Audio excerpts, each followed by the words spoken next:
शहबाज राना साहब ये बताएं कि ये जो हफीज शेख साहब ने 2019 में बताया कि पाकिस्तान को 6 अरब डॉलर मिलेंगे अगले 3 साल में, क्या ये पाकिस्तान को मिले? और ये जो मुबारकबाद दी थी फिर शौकत तरीन साहब ने, वो किधर गई मुबारकबाद? देखिए, वो जो 6 अरब डॉलर का प्रोग्राम था ना, वो ख़त्म हो गया सितंबर 2022 में। अच्छा, ठीक है।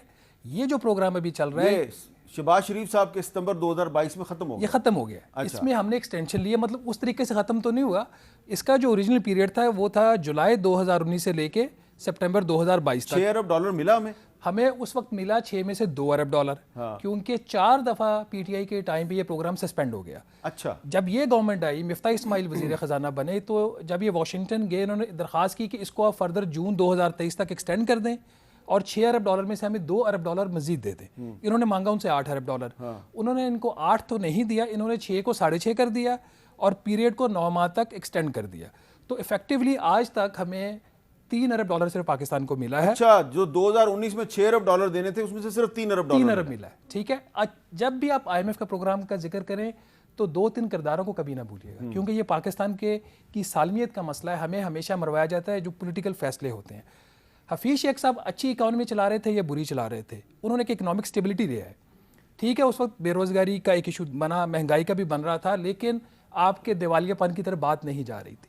फिर खान साहब को यकीन दिलाया गया आप तो इलेक्शन हार जाएंगे, मैं आपको एक ऐसा फार्मूला देता हूं कि आप इलेक्शन जीत जाएंगे और 5 करोड़ वोट आपको मिल जाएंगे, पता नहीं क्या कुछ हो जाएगा। शौकत तरीन जब वजीर ख़जाना बने, उस वक्त पाकिस्तान की इकनॉमिक डिफॉल्ट की बुनियाद रख दी गई। अच्छा, ये एक्सपेंशनरी फिस्कल पॉलिसी में गए। अप्रैल से लेके जनवरी फरवरी 2022 तक प्रोग्राम आपका सस्पेंडेड रहा।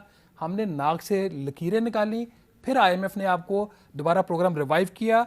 एक किस्त दी फरवरी 2022 में। शौकत तरीन साहब की एक इकनॉमिक एडवाइजरी कमेटी बनी, जिसका भी कभी आप नाम निकलवा के लोगों को बताइएगा वो कौन मेंबर थे कमेटी के, जिसने वो 200 अरब रुपए का रिलीफ पैकेज अनाउंस करवाने में मदद की उस वक्त के वज़ीर आज़म की।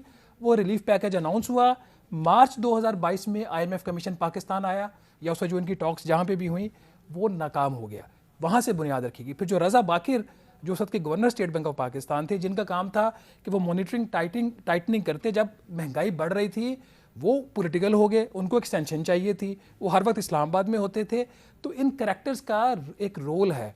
जैसे तैसे करके इस हुकूमत ने इकॉनमी को रिवाइव किया। इकोनॉमिक रिवाइवल तो नहीं हुआ, बट इन अ वे आपका एक जो डिफॉल्ट का खतरा था वो तो टला। नया करैक्टर है इसहाक डार, उसको आप मैं उधर ही आ रहा था। अच्छा मीर साहब, मैं उधर ही आ रहा था, क्योंकि आपका एक आप सियासत आप पहले ले आए हैं। देखिए, आपका जो मई से लेके अप्रैल ऑनवर्ड से लेके सितंबर तक पहले 2 माह तो उन्होंने ज़ाया किए जी, करें ना करें इलेक्शन में चले जाएं, आपको माशाल्लाह पता है कि वो सारे क्या बैकग्राउंड है। फिर इनका जब इनकी इकोनॉमिक टीम ने प्रोग्राम रिवाइव कर दिया तो फाइनेंस मिनिस्टर चेंज कर दिया। जब फाइनेंस मिनिस्टर चेंज हो गया 26 सितंबर 2022 को, वहां से आपका प्रोग्राम रुक गया। क्योंकि इसहाक डार साहब ने आके अपनी जो पहली स्टेटमेंट दी, उन्होंने 3 उसमें उनके बुनियादी मकासद थे। नंबर 1, शरह सूद कम करेंगे। नंबर 2, उन्होंने कहा जी कि मैं एक्सचेंज रेट मार्केट में इंटरवीन करूंगा, आपके सामने वो स्टेटमेंट मौजूद है रिकॉर्ड पे। तीसरा, उन्होंने फरमाया कि मैं स्टेट बैंक के कानून में अमेंडमेंट करूंगा।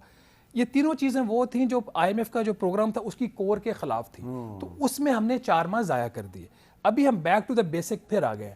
जहां से प्रोग्राम टूटा था सितंबर में, वहीं से जुड़ेगा। इमरान खान साहब के पहले फाइनेंस मिनिस्टर असद उमर ने 9 महीने लेट किया और इसहाक डार ने 4 महीने लेट कर दिया। इसहाक डार साहब ने 4, और इस वक्त कीमत बढ़ गई, उसकी कॉस्ट बढ़ गई। आज अगर आपका 270 रुपए का अगर डॉलर है ना, तो अगर वही सिलसिला चलता रहता तो 240 होता। तो इसका मतलब यह है कि जो इकोनॉमी है उसको सियासी अंदाज में नहीं चलाना चाहिए।